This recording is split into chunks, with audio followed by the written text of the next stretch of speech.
Welcome to Supply Chain Now, the voice of global supply chain. Supply Chain Now focuses on the best in the business for our worldwide audience, the people, the technologies, the best practices, and today's critical issues, the challenges and opportunities. Stay tuned to hear from those making global business happen right here on Supply Chain Now. Hey, good morning, everybody. Scott Luton here with you on Supply Chain Now. Welcome to today's show. Hey, today we're finally interviewing a big friend of the show. We're going to be talking about the latest developments in areas like last mile delivery, drones, and yes, even blockchain. Stay tuned for an intriguing and informative conversation. So with that said, y'all buckle up. I want to introduce our guest here today. He's been described as a daydreamer, a creator, a startup starter, also an influencer, an amplifier, and one of my favorites, a culinary passionista. Most importantly, though, he's an innovative entrepreneur with a successful history of working in supply chain, especially in the trucking industry. So join me in welcoming Mario Pawlowski, CEO of iTrucker. Mario, how you doing? I'm good. How are you, Scott? Doing wonderful. It is so neat to finally be able to meet you in the 2021 version, I guess, or maybe 2020 version of in person. It's been a long time coming. Yep. I mean, when you said in person, yeah, it kind of sounds like a 2021 and 2020 in person over the Zoom. Right. Well, I look forward, as I'm sure you do, of getting out in person maybe next year and breaking bread together, right? For sure. I mean, I would be more than happy to do that, and we're not living far from each other. You in Atlanta, I believe, right? That's right. I'm in Sebastian, Florida, which is it's a few hundred miles still, but not that far. Well, we'll make it happen. Maybe we'll do it at a Stuckey's truck stop. Who knows? But great to have you here today. I'm looking forward to diving into a wide range of topics. And what we want to start, though, we want to start with getting to know you a little bit better. So tell us where you grew up and give us some anecdotes about that upbringing, Mario. All right. So, I grew up, obviously, I was born in Poland. I grew up there. But since I was a teen, I was hungry, to see the world, especially Western world, because when I was a kid, when I grew up, there was still communism in Poland. So we basically, we're prohibited, to learn English. We're prohibited, to go abroad, unless you was going to Russia or Ukraine or countries like this, the Eastern Bloc countries, right?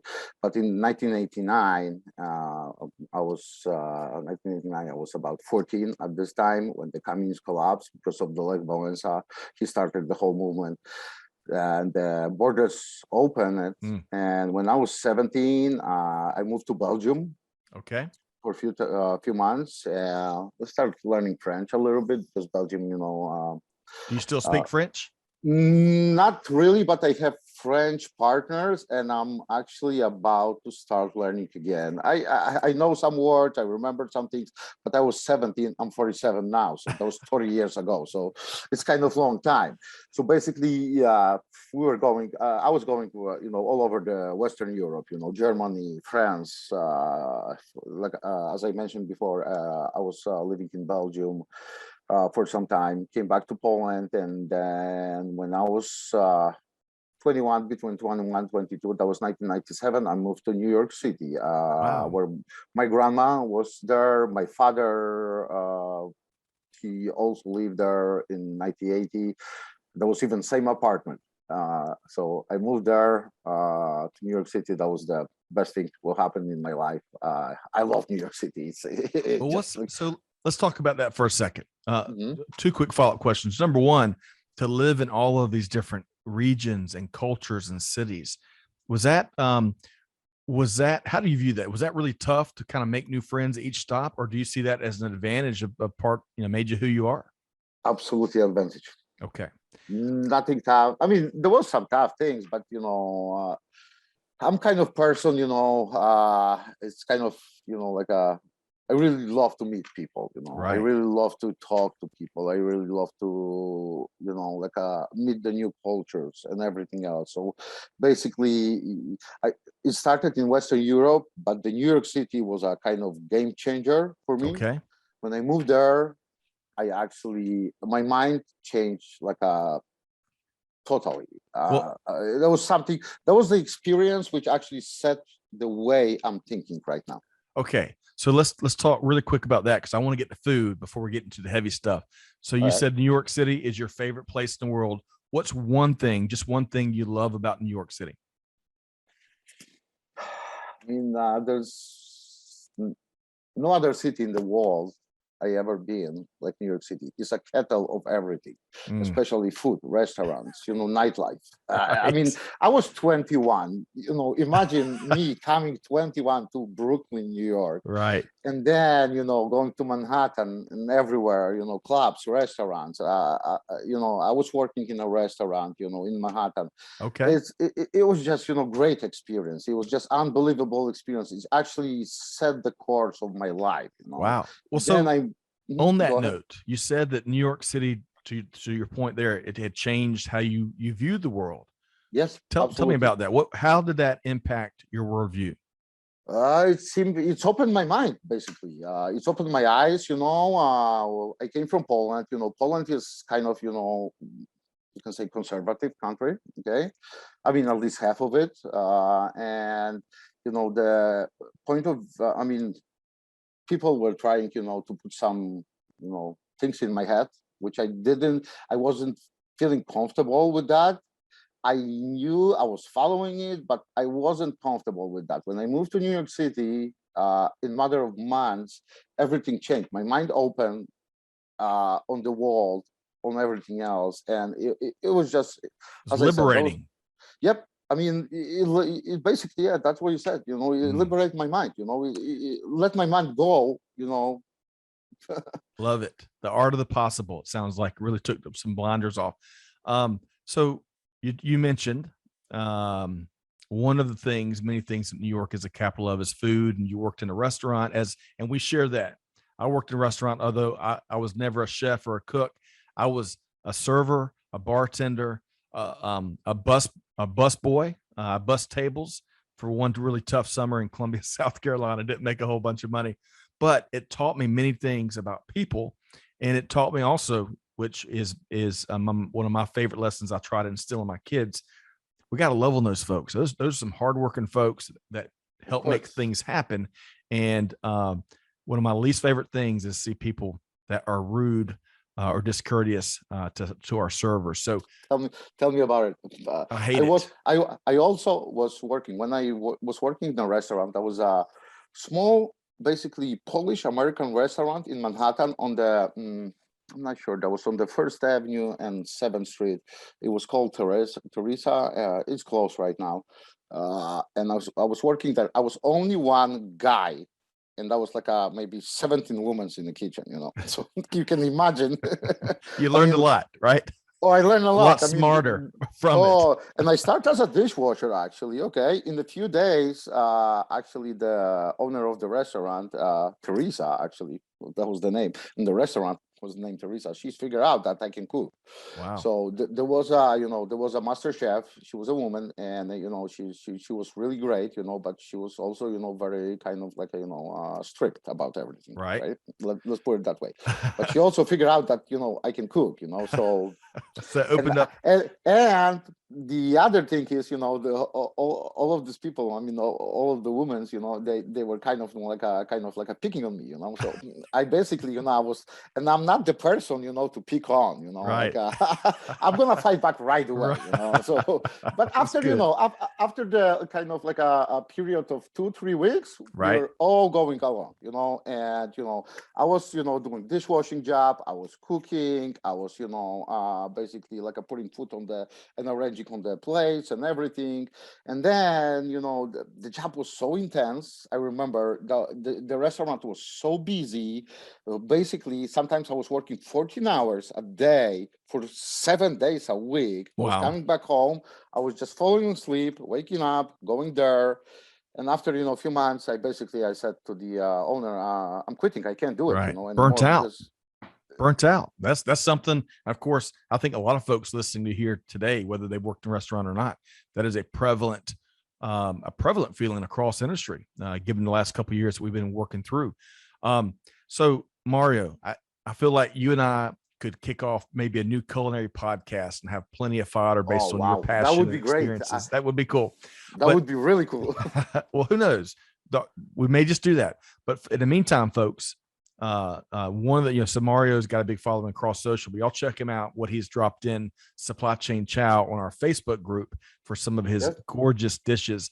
So one last question about food, and then we're going to get into iTrucker and what you are doing there. All right. What is, it doesn't have to be your all-time favorite dish. It could be a recent favorite, but what's one of your dishes that is one of your favorite ones to prepare and serve others? Great question. There's actually two dishes. Well, I mean, there's much more. I mean, there's a lot of dishes, but I can tell you what I love and what, people I'm serving, like my friends when I'm, inviting, for a Christmas or, whatever, like a dinners. Right. I love steaks. Okay. I'm crazy. I'm obsessed with the dry aged steaks. Okay. And rare dry aged steaks. So I was so obsessed there is a restaurant in New York City. It's over 100 years old. It's called Luger Steakhouse. I don't know if you heard about it. You heard about it for sure. Okay. So Luger Steakhouse. I was living basically a few streets from the Luger Steakhouse when I moved to the United States, to Brooklyn. Okay. When I went there first of all, I had to wait in the line. The tables were empty, like a half empty, and the manager was standing like this. Okay. And I was next to the bar with my friend, and we were waiting for the table. And I was asking, like, listen, the tables are open. And he was like, no, they all reserved. And he was looking at us and waiting. So I have to give him $50. Okay. And he was, okay, which table you want? When I had the steak, I fall in love with that steak and the sauce. It's just unbelievable, Then I start learning about, dry aging process. Okay. It's taking anywhere from month to, 2, sometimes 3 months, depends. And after a year, I was so obsessed with that, I actually developed an idea. I was actually reading some chemistry, some other things, and combining with my recipes. And I come up with the idea to dry age the single steak in a matter of 3 days. 3 days. Okay. You're going to have to, you're going to have to. It tastes even, I want to say it tastes better than Luger. It tastes great. It's not maybe, that, tender. Right. But the taste is just unbelievable, and I can tell you that, this is my best, for your question, answering your question. This is the best thing what I love to do. Plus, I love the French and Italian kitchen. And I'm making fusion French, Italian, and Polish kitchen together. Well, so we're gonna have to get together, and you're gonna have to prepare your Mario Pawlowski version of the Peter Luger famous steak, 3 days aged. I love it. We're gonna get together. We're gonna make it happen. I would love to do it. I would love to cook for people. That's what brings me a joy. Agreed. It's not for myself. I'm cooking junk food. For myself. Just to eat. But if it's coming to cooking for somebody, then it's got to be the real deal. I'm changing things changing in my head. Right. I love to cook for the people, and even when I'm cooking for the people, I usually not eating, too much. I just love people to enjoy, I just love my friends and whatever, who's eating it, to enjoy, what I feel cook. you. And that's bring me a joy, that's bring me this feeling, that people, appreciate it and they like it, and it's make me feel good. Yes, Mario, you're exuding that passion. I could always tell in our other interactions kind of across social and whatnot that you loved it, but you can feel your passion for cooking. So we'll revisit that down the road a little bit. In the meantime, though, so today we want to get a lot of your expertise and POV across logistics, transportation, supply chain, you name it. And I want to start with what you're doing at iTrucker. So tell us about iTrucker and tell us about your role there and what you do. Well, I'm a founder and CEO of iTrucker, and my wife, of course, she's a president of iTrucker, Margaret. She can You see her, Yep. around the social media around me. She's also kind of, right now she's getting like gaining momentum, really good, Wonderful. So basically, we started, as I mentioned before, we started the initial idea was for a load board. That was in the end of 2016, beginning of 2017. Then after a few months, one of my friends, he actually gave me an idea about the ELD, because the ELD was coming, okay? And the ELD, if I remember good, that was implemented in the December 2017. Sounds about right. Yep. Yeah. So basically, he gave me this idea. So we actually stopped developing the load board project, and we started developing, the ELD project, which right now I can tell that was one of the worst decisions I made in my life. Really? Yeah. So basically, because I'm very picky, okay? I can see, if somebody is developing, my developer is developing the websites for us, and I'm seeing the pixel it's off, I'm basically, getting mad, So I know it's very annoying it's ADHD, kind of thing, It's very annoying for me, because it's sometimes taking time to, and people don't see it. I see it, Right. and which is kind of annoying. It's kind of slowing down the progress of development. But you're making my things fault. It's my right. fault. But you're making things better though, and it takes at the end. Yes, Yeah. at the end. But anyway, so basically, a tracker was that, and then when we started developing the ELD. At one point, because ELD is a software connected with the hardware. Hardware is connected to the OBD port in the truck or whatever vehicle is using ELD. So basically, there was an issue at the end with connecting the software with the hardware. We had the hardware from a company from Michigan, and basically the hardware, looks good. We went to a show, to the GOT show in Dallas in 2017. We met the people there from Michigan, and they basically they gave us, the hardware. But my ex-partners, developers, they couldn't connect it, really the software. So you weren't happy with how the technology product ended up playing out. No. So basically, but then you pivoted, right? No, basically, at one point, I actually I suspend the project because I wasn't happy, and I didn't want to, I mean, the product was working, everything was working, but it wasn't working properly. So basically, in my mind, if I want to sell something to to the people, to my customers, okay, if the product is not right, I don't want to sell it, because it's pointless, to get bad feedback and then make trouble for the people. So basically, I suspend the project because of that, Okay. because I wasn't happy with the outcome. Well, so let's talk about iTrucker and its current incarnation. What is it? So what do y'all do today?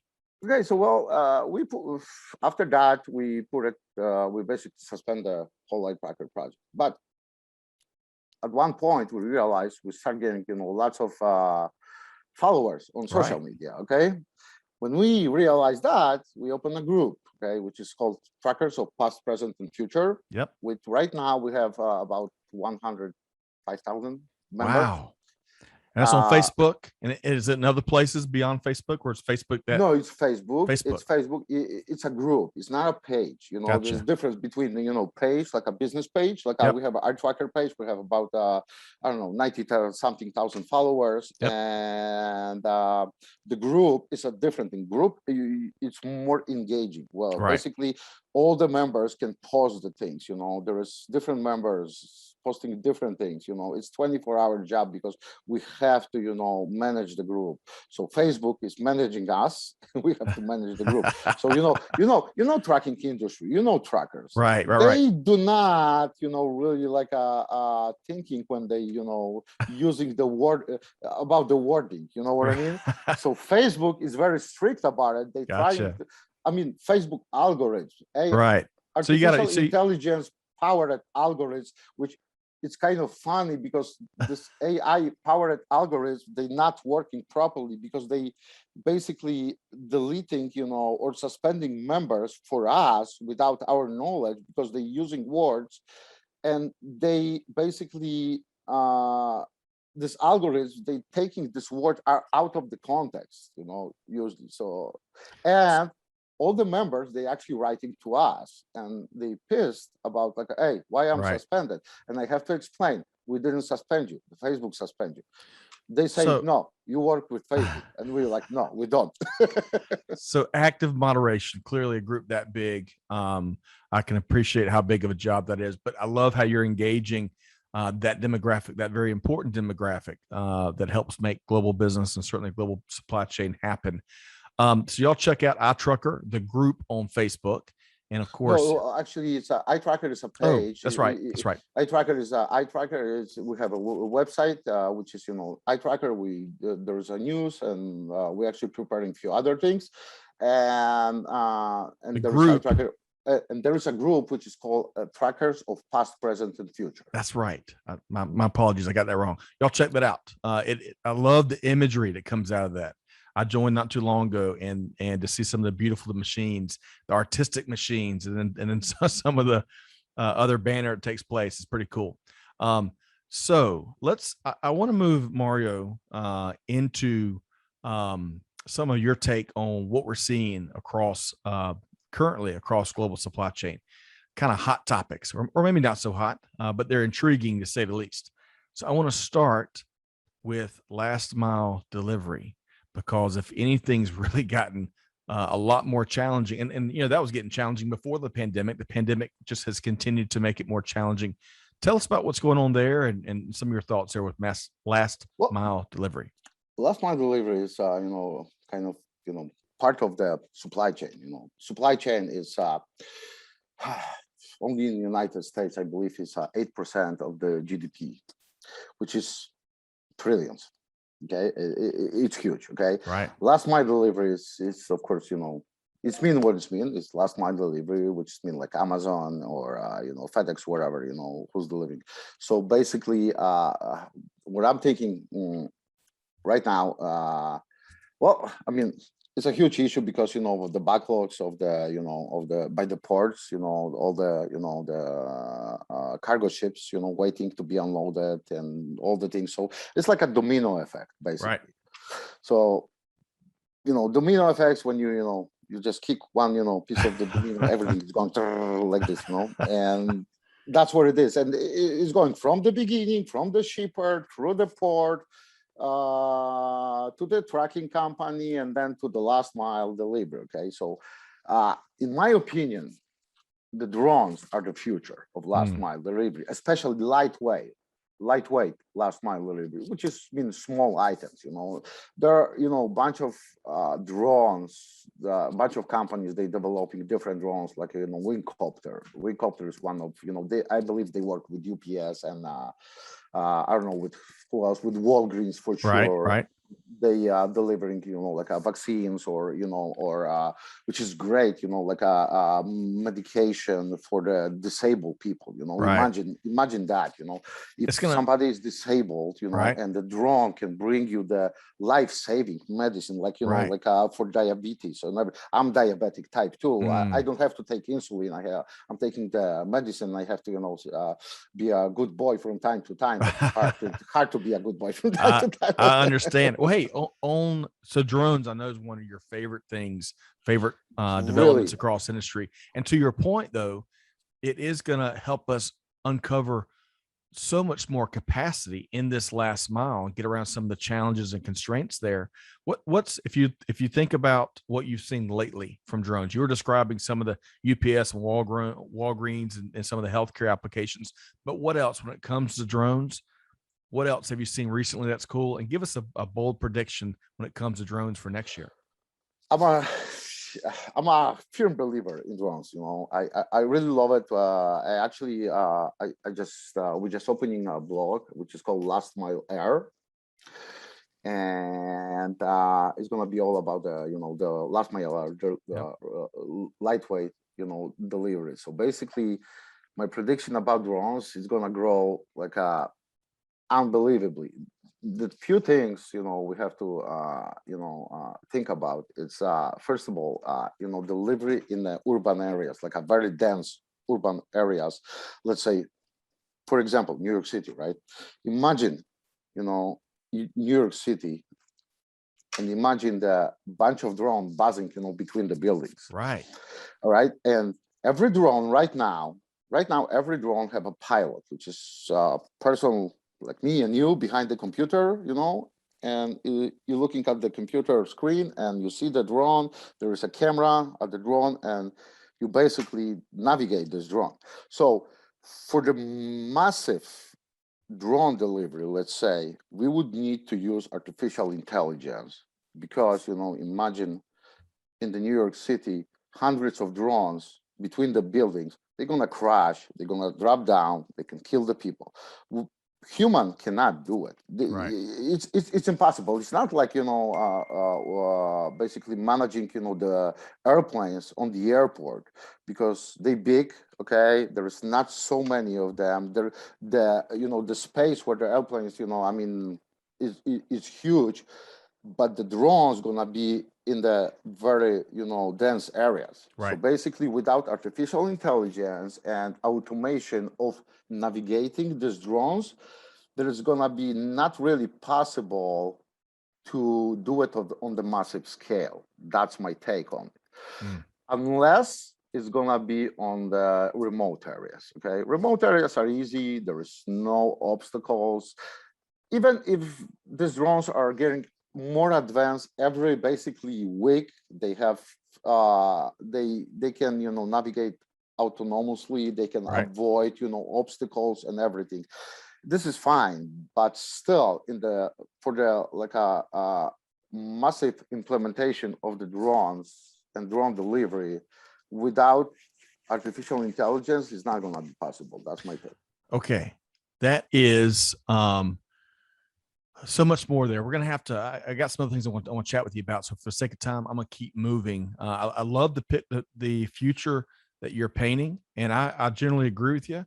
How can we open up automation for that last mile air? I love that. So check out your blog article, and create more capacity, get around some of these constraints, and serve people better while keeping everything safe and operations safe. That's going to be quite a challenge moving ahead.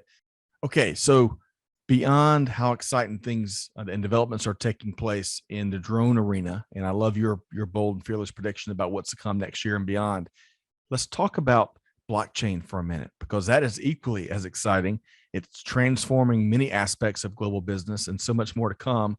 I love seeing the really practical applications that we've seen. It seems like there's the drum beats getting bigger and louder, which is a good thing.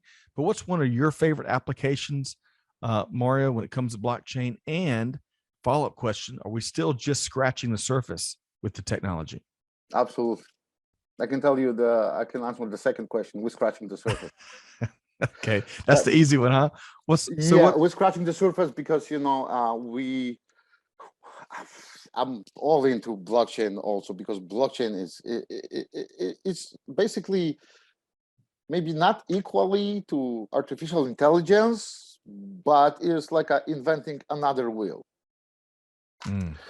So my favorite blockchain application? Wow, that's a question, hard to answer for me, because there's so many of it. Like for example, well, besides the crypto, of course. Right. Besides the crypto, NFTs, metaverse, okay? Everything else is gonna be connected with the blockchain. Without the blockchain, it's almost impossible, it would be almost impossible, to do some business in the next, I don't know how many, let's say 1 decade. I'm not sure exactly. I don't want to, make the prediction, because I'm not on the, position to really, make this prediction. I can tell you my point of view. So Right. basically, I love the blockchain because the blockchain can be used in the supply chain. This is actually great, because look at this, what's going on right now with the backlog. and with the the ships floating off the coast of California. All the everything is there. So basically, even I saw this joke on my group that the winter is in the container floating off the coast of California. That's why we didn't have a winter yet. That's good. I'm gonna steal that one from you, Mario. But I think that's a fascinating take. You're not, I know you don't want to make a bold prediction on this, but what you're suggesting is that not too many years down the road, if you don't know, if you don't have blockchain technology baked into how you do business and conduct transactions, you may be out in the cold. Pun slightly intended, right? Absolutely. I was saying that when I was in 2018, I believe, I was invited to the panel from the freight waves from Craig Fuller. Know him for sure. There is even article, and that was my first panel. It was actually the first time, on the stage with the audience in my life. I was terrified, and I was with the really big brains, next to me, and I was like, oh my God. So, but I was saying since then, if the trucking industry, supply chain industry, not gonna start implementing the technology into their business, they're gonna be out of business. Right now, I can say the same thing about the blockchain connected with artificial intelligence, but we're talking about the blockchain. So I'm predicting that the blockchain will gonna take over everything, because the blockchain, it's really, really, this technology is basically, look at the crypto. Imagine, imagine the, contracts, smart contracts, because that's basically that's what it's called, smart contracts between shipper, carrier, and between them. So basically, if they use the blockchain, because the problem is everybody have to agree to work on certain blockchain, okay? And let's say if the shipper, carrier, and shipper, broker, and carrier, which is usually that way, shipper, broker, and carrier, they will use the blockchain. There is basically because you know about the issue when the brokers trying to cheat the carriers, shippers trying to change some things, and like a payments with the brokers, and it's basically ending up that the truck drivers or owners, operators, or companies getting usually at the end, they usually suffering. With the blockchain, that wouldn't be possible, because when they agree to the deal, when they build the block on the blockchain, there is no way to change it without everybody noticing this. That's how the blockchain works. So in the supply chain industry, it's for me, it's basically perfect solution. Okay, so let's see here. We've covered drones. We've covered certainly last mile delivery. We've now covered blockchain.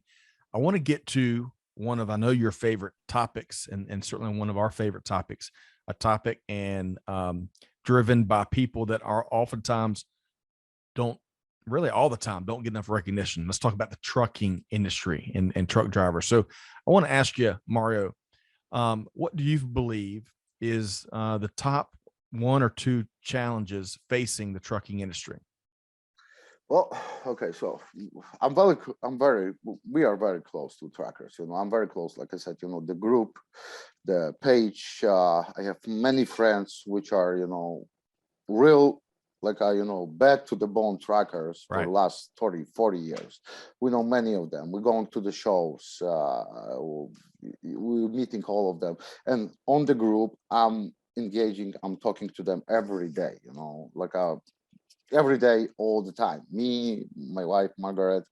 So when we're running the group, so they have many, issues. The most challenging issue right now, what they worry about is autonomous trucking.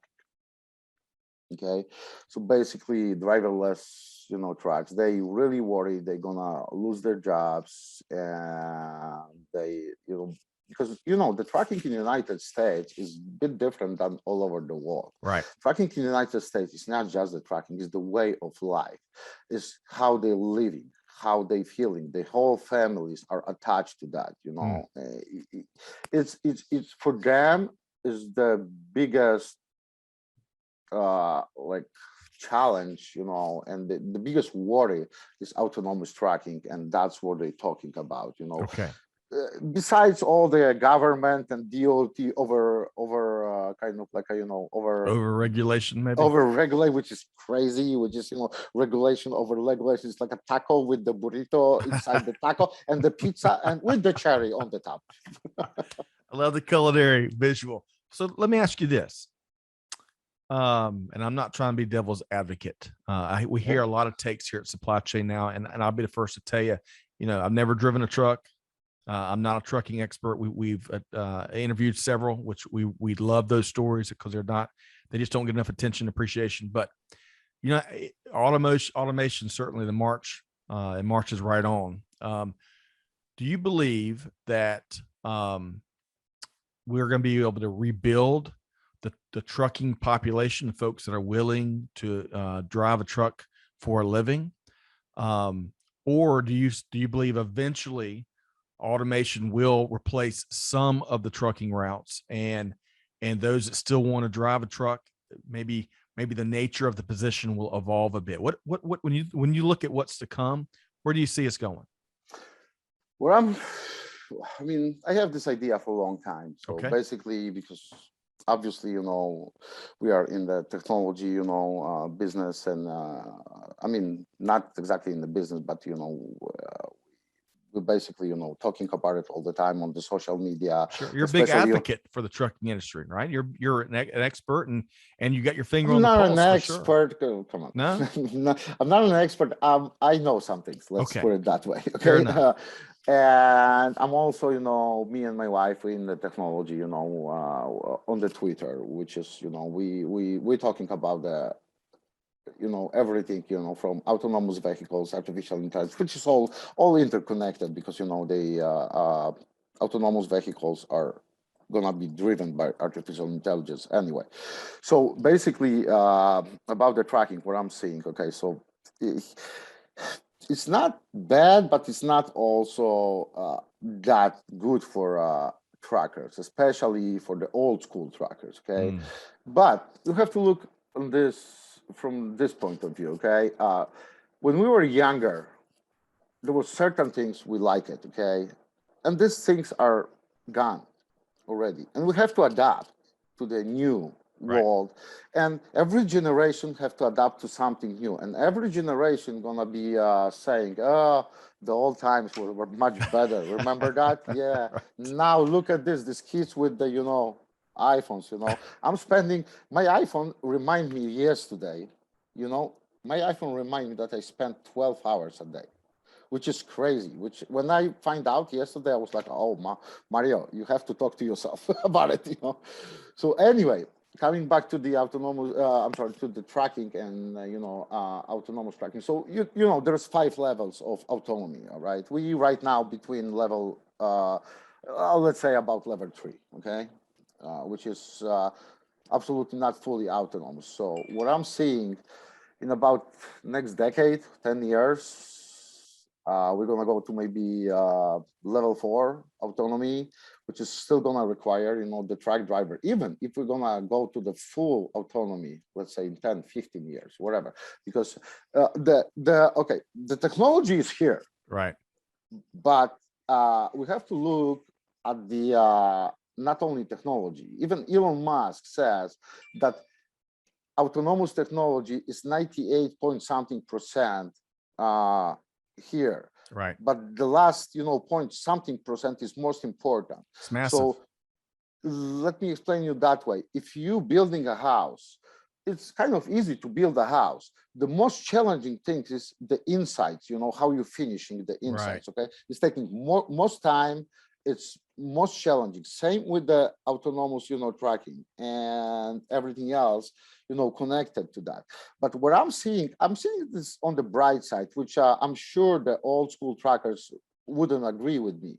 But I'm seeing, because, you know, old school trackers, every basically over the road OTR tracker is always complaining about the most thing they complaining is because they cannot see the families. They over the road for weeks, months. Okay. So my idea when they complaining about that, imagine that next 10 years owning autonomous trucks as an owner operator. Just one truck. Okay. You're sending this truck over the road. You're staying with the family. You're making money. Maybe you're gonna make less, more. I don't know. I'm not sure how much it's gonna be. And if you want it, you can go. If you wanna go on the trip, just jumping into autonomous truck, or you can even take your family, for the truck and still make money. So I'm seeing this that way. And as I said, I'm sure that the old school truckers, wouldn't agree. They would say probably something like this, we like smell of diesel and we like to be over the road. And and I understand them. I understand them. There's completely. Lots of passion, lots of positions. It's a passion. Right. As I said, it's a way of life. Right. I really love them for that. But if again, the world's changing. That's what you said. Right. If they do not gonna adapt, they're gonna be out of business. Okay. And there's nothing they really can do, about it. It's basically evolution of humanity and business. That's it. Right. Well, and on top of what you're describing, with industry and supply chain, global business, there's constraints that have been here for quite some time. They're going to find a way to address it, regardless of whatever profession, whatever sector, and generally speaking, for consumers, that's a good thing. And for industry, that's a good thing. So I love your idea. That for truckers that want to stay in and embrace automation and still have that profession, it just has evolved a bit. They can make money and have a living a different way. I think that's a really cool vision. We'll have to reconnect in about 10 years and see where things stand and when it comes to the trucking industry. Let's see if my prediction is gonna. I think I agree with you, Mario, and I think it's just about inevitable. To your point, a lot of the technology is already here. It's those last couple of percentage points that are most critical. That's going to ensure the success, the efficiency, the accuracy, the safety, and productivity. Safety. Yeah, safety's big. That's even right now, even in our cars we're driving, it's the last few years, me and Margaret, we used to own a limo and black car company in Chicago before Uber took over and basically kick us out from the business. But we used to own, and I remember I got in 2015, we got like 4 cars. One of the cars was a Cadillac Escalade, right? ESV, which is longer version that was over like $100,000. I don't remember, but that was like oh my god, that was like a beautiful car. It had everything, when you was changing the line without the how we call it, the oh my god. See, English is my second language. I'm still, hey, if I could talk a second language as well as you talk English, I mean, gosh, I should have stuck with Spanish way back in the day, Mario, because it's important to be bilingual. So you're inspiring me to pick up another language. It's great to start with language. I'm speaking in 3 languages, speaking in Polish, English, and Russian. I'm reading and writing in all of these languages. I have some partners in Ukraine. I also speak some Ukrainian. So Ukrainian is different than Russian. I don't know how you do it. Well, so let's talk. I want to let you finish your thought. You were talking about a limo company y'all used to own and operate up in Chicago. What's that final thought there? Well, basically, I was talking about the the technology in the cars, so basically that was in 2015, that was brand new cars, and they already had the cars already had the technology, when you was changing the line, it was notifying you if you was changing the line or going, like a little bit, off the road or something. It was basically, braking without pushing the brake if it was detection of possible collision. So that was in 2015. But the driver couldn't just ignore all of that. I think is one of the points you're making. It's like the commercials these days for the latest trucks with some of the automated cruise control. You don't see them like after they set it, jump in the back making a sandwich. You see them kind of not taking yet. their Absolutely no. right. I mean, there is like a, let's say Waymo for example, right? Right. They have like they one of the like a greatest or too simple, name it, the companies. Right. They already. I mentioned that before. The technology is here, but it's not only about technology. It's about Right. the infrastructure. It's about the laws, about the insurance laws. It's not there yet. So, with the technology, it's like a kind of have a raw diamond. You have Right. to, you have to polish this, to make it, like a nice. So that's what it is. Yep. Basically, that's what I'm thinking. So we're still sometimes away because there is going to be much of obstacles, including infrastructure and people actually getting into it. Right. Still a little bit a bridge too far. We got some more work to do to make it widely adopted and utilized. So, Mario, one last thing before we make sure folks know how to connect with you. I want to pick your brain on the metaverse. It is fascinating.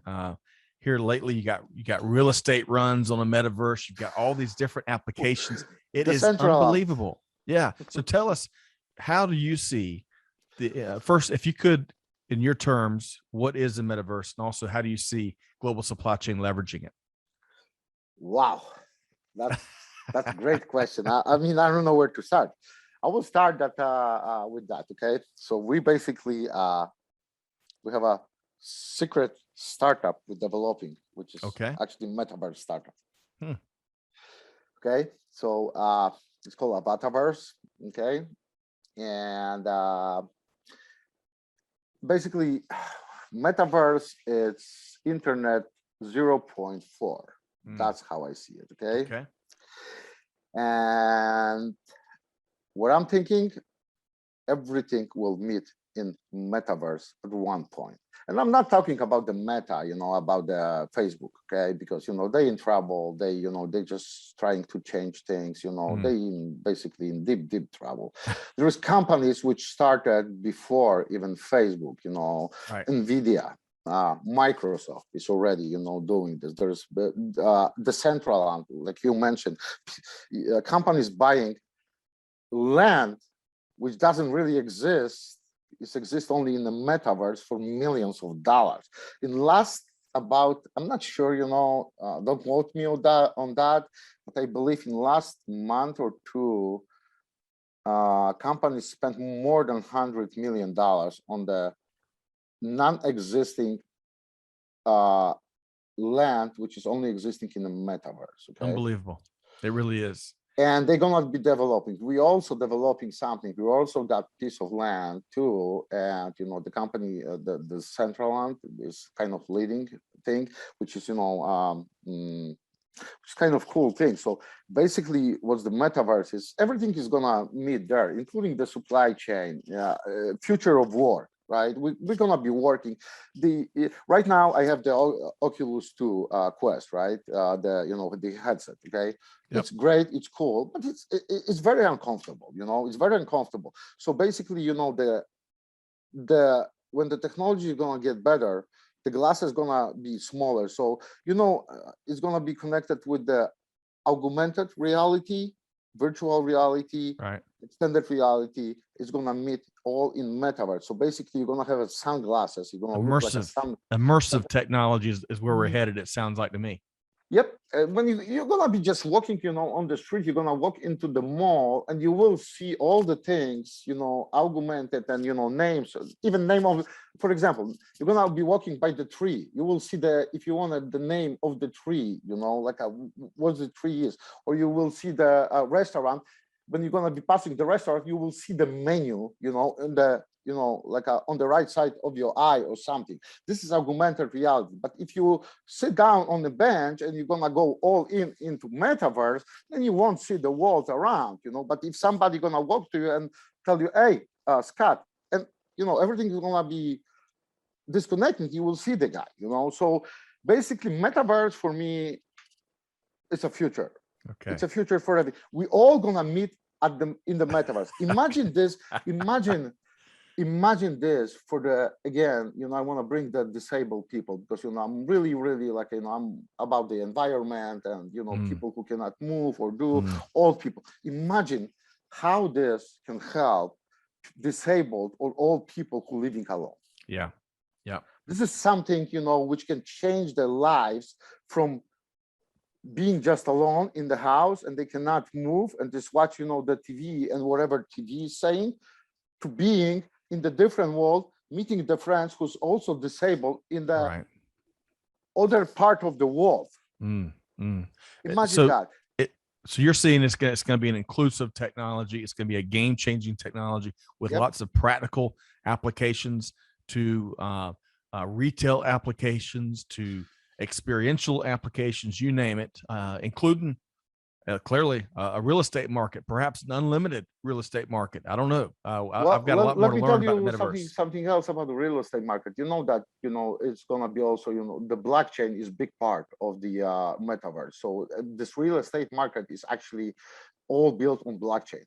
That's why people paying so much money, and the blockchain is connected with the NFTs. You know what the NFT is, right?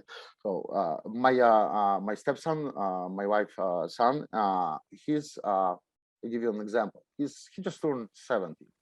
About 3 weeks ago, right? He made in a matter of 1 minute 123,000 exactly dollars. Wow. I don't know how many Ethereums. He sold the NFT, which was basically pumpkin with like a vampire. Basically, there was just a picture of this. He actually won the lottery. He engaged.